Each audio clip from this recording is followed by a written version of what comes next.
আমি অভিজিৎ স্যার। আশা করি সবাই ভালো আছো, বাড়িতে সবাই পড়াশোনা করছো। আগের দিন আমরা যে ভিডিওটা আপলোড করেছিলাম সেখান থেকে ভালো রেসপন্স এসেছে এবং স্টুডেন্টদের কাছ থেকে জানতে পেরেছি যাদের গ্রামারে, ইংলিশ গ্রামারে কিছু সমস্যা আছে, article, preposition, voice change, narration change, তার মধ্যে আজকে আমরা তোমাদের সামনে নিয়ে এসেছি আর্টিকেলস নিয়ে কিছু তথ্য। তো আজকে আমরা আর্টিকেলস নিয়ে কিছু গুরুত্বপূর্ণ তথ্য নিয়ে এসেছি, যেটা সম্পূর্ণ বেসিক একটা এর উপর ডিপেন্ড করছে। বেসিক যে আর্টিকেলের নিয়ম সেগুলো আমরা আজকে শিখবো। আর্টিকেল সমস্ত ক্লাসে 5 to 12 সমস্ত ক্লাসে তোমরা জানো যে খুব ইম্পর্টেন্ট। তো তো আশা করি তোমরা জানো যে আর্টিকেল দু ধরনের, ডেফিনাইট আর ইনডেফিনাইট। ডেফিনাইটে দা আর ইনডেফিনাইটে এ আর এন। তো প্রথমে আমরা এই যে এ আর এন রয়েছে এই কনসেপ্টটা ক্লিয়ার করার চেষ্টা করব। দেখো, এ আর এন কনসেপ্ট ক্লিয়ার করতে গেলে আগে আমাদেরকে জানতে হবে যে ভাওয়েল সম্পর্কে। ভাওয়েল সম্পর্কে জানতে হবে বলতে গেলে কি, ভাওয়েল কি কি, ভাওয়েল কি কি তোমরা সবাই জানো আশা করি, যে এ, ই, আই, ও অ্যান্ড ইউ, এই যে 5টা ভাওয়েল রয়েছে সেই ভাওয়েল সম্পর্কে আমাদের জেনে নিতে হবে। তোমরা যদি কেউ না জানো সেটা খাতায় তোমরা নোট করে নিতে পারো, ঠিক আছে? তো আমরা কিছু এক্সাম্পল দেখে নেবো যে এটা কোথায় বসে আর অ্যানটা কোথায় বসে। তো তার আগে আমরা জেনে নিই যে ইনডেফিনাইট আর্টিকেল আর ডেফিনাইট আর্টিকেলের মধ্যে পার্থক্যটা কি। ডেফিনাইট আর্টিকেল নাউন সম্পর্কে স্পেসিফিক কিছু একটা বলে, আর ইনডেফিনাইট আর্টিকেল যেটা স্পেসিফিক কিছু বলে না, মানে অনির্দিষ্ট কিছু একটা বলে, যাই হোক কিছু একটা বলে দেয়। আর ডেফিনাইটের ক্ষেত্রে কি, নির্দিষ্ট করে পার্টিকুলারলি কোনো একটা জিনিসকে যখন মেনশন করা হয় তখন তার আগে দা বসানো হয়, ঠিক আছে? তো ইনডেফিনাইটটা দেখে নিই আমরা, এ কোথায় বসে, অ্যান কোথায় বসে। তো কয়েকটা এক্সাম্পল দেখে নিই। যেমন ধরো আউল, ঠিক আছে, বা পেন, এই যে।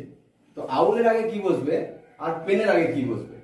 তো কি বলেছি যে ভাওয়েল জানতে হবে। তো আমাদেরকে একটা জিনিস মনে রাখতে হবে, বেসিক যে রুল সেটা হচ্ছে ভাওয়েলের আগে এই আউল নাউনটার যে ভাওয়েলটা রয়েছে, প্রথমে যে ভাওয়েল সাউন্ডটা রয়েছে তার আগে সবসময় অ্যান বসবে। এটা হচ্ছে বেসিক রুল। ভাওয়েলের আগে কি বসবে, অ্যান। আর কনসোনেন্টের আগে, ভাওয়েল বাদে যে বাকি লেটারগুলো আছে সেগুলো কনসোনেন্ট তোমরা জানো, তো কনসোনেন্টের আগে কি বসবে, এ বসবে। এইটা হচ্ছে একদম ফার্স্ট রুলস, ঠিক আছে? যে ভাওয়েলের আগে বসবে অ্যান আর কনসোনেন্ট থাকলে বসবে এ। আর একটা উদাহরণ দেখে নিই, যেমন আমব্রেলা।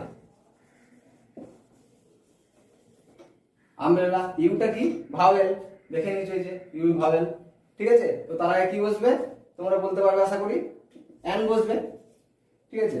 বা এখানে যদি থাকে একটা বার্ড, BIRD, বার্ড আগে কি বসবে, সরি বার্ড, বার্ড আগে কি বসবে, এ বসবে, কারণ এটা হচ্ছে কনসোনেন্ট, এ বার্ড। কিন্তু একটা জিনিস আমাদেরকে মাথায় রাখতে হবে যে সবসময় এমন নয় যে ভাওয়েল থাকলেই অ্যান বসবে আর কনসোনেন্ট থাকলে এ বসবে। সেই কনসেপ্টটাও আমরা ক্লিয়ার করে নিচ্ছি দুটো একটা উদাহরণ দিয়ে। যেমন ধরো যদি থাকে যে ইউনিফর্ম,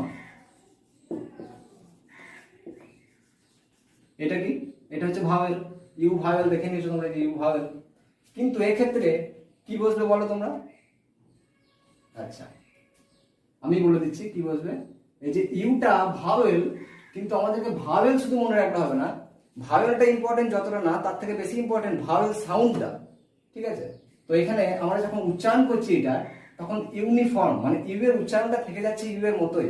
তো আমরা জানি ইউটা ভাওয়েল হলেও স্বরধ্বনি কিন্তু নয়, ভাওয়েল সাউন্ড কিন্তু এখানে আসছে না, ঠিক আছে? সেই জন্য এই যে ভাওয়েলের সাউন্ডটা যদি এই একই রকম থেকে যায়, মানে ইউ এর উচ্চারণটা যদি একই রকম থেকে যায়, ইউই থেকে গেল, তাহলে কিন্তু আর অ্যান বসবে না, সেক্ষেত্রে কি বসবে, এ বসবে, ঠিক আছে? আর একটা উদাহরণ দেখো, যেমন 1 রুপি নোট, ঠিক আছে? এই যে 1 রুপি নোট, এটা ভাওয়েল, কিন্তু এটা ভাওয়েল হলেও যেহেতু 1 এর ওটা, ও এর সাউন্ডটা ও এর মতোই থেকে যাচ্ছে, ঠিক আছে? সেই জন্য যখন দেখবো ভাওয়েলের সাউন্ডটা একই রকম থেকে যাচ্ছে, সেক্ষেত্রে কিন্তু আর অ্যান বসবে না, সেক্ষেত্রে কি বসবে, এ বসবে, ঠিক আছে? আবার কনসোনেন্টের ক্ষেত্রে যদি দেখি যে এমন কিছু কনসোনেন্ট আছে যেগুলোর আগে অ্যান বসবে, যেমন আওয়ার, HOUR, এইচটা ভাওয়েল নয়, কনসোনেন্ট, কিন্তু এইচ এর উচ্চারণটা কেন হচ্ছে না? আমরা যখন আওয়ারটা উচ্চারণ করছি তখন হাওয়ার উচ্চারণটা কিন্তু করছি না, কি উচ্চারণ করছি, আওয়ার, এই যে আ সাউন্ডটা আসছে, ভাওয়েলের যে সাউন্ডটা আসছে সেই জন্য ওখানে এ বসবে না, অ্যান বসবে। আশা করি তোমরা বুঝতে পেরেছো। যদি তোমাদের কোনো বুঝতে অসুবিধা হয়ে থাকে তোমরা কমেন্টে লিখবে, সেই জায়গাটা তোমাদেরকে স্পেশালি আবার বুঝিয়ে দেওয়া হবে। চলো আর একটা এক্সাম্পল দেখে নেওয়া যাক। Honest, HONEST, honest. তাহলে অনেস্ট আগে কি বসবে?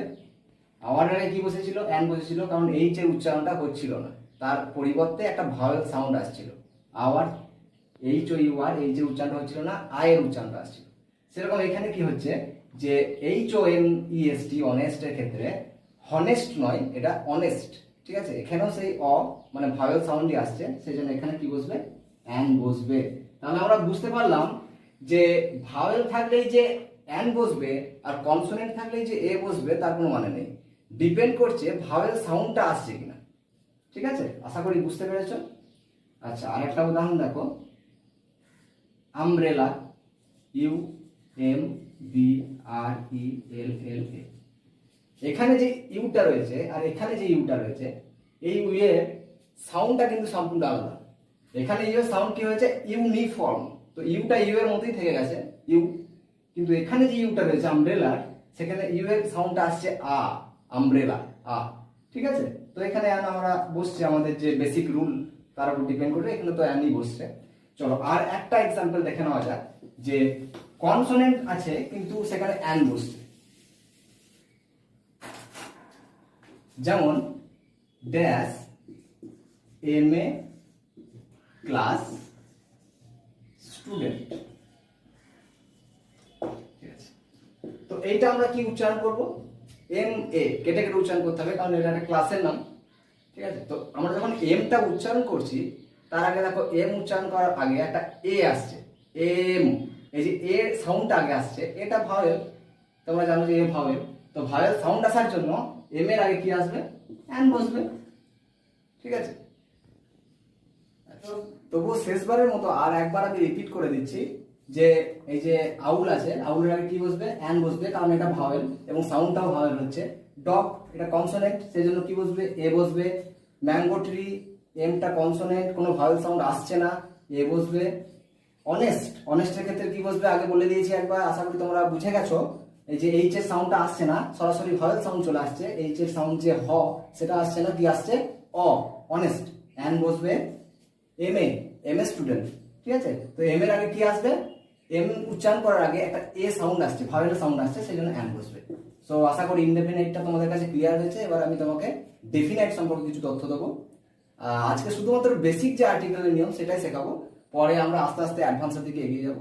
আশা করি তোমাদের ভিডিওটা আজকের মতো এইটুকুই। আশা করি তোমরা ইনডেফিনাইট আর্টিকেল সম্পর্কে বুঝে গেছো।